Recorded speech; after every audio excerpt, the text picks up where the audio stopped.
Palm Springs City Council formally apologizes for displacing Black and Mexican American families in the 1960s.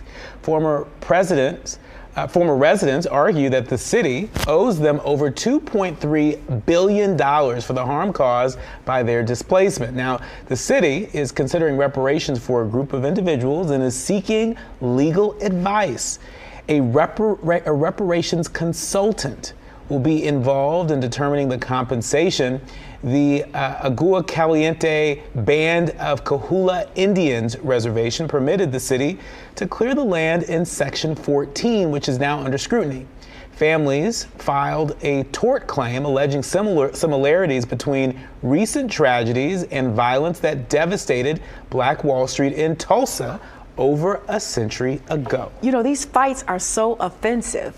I mean, because it's like a fight for land that initially already belonged to people who are now fighting to give it back. And then you have the folks who own the land saying, okay, well, we'll give you a piece of this, or we'll give it back, or we'll reconsider when you stole it in the first place. When you talk about, indigenous folks inhabiting, this country way before other folks came on, on their boats over, I'm talking about Europeans, and to get here and to say, to take it.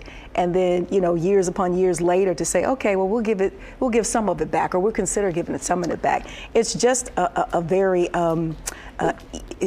based in evil, in my opinion, to have taken something that belonged to somebody and then put,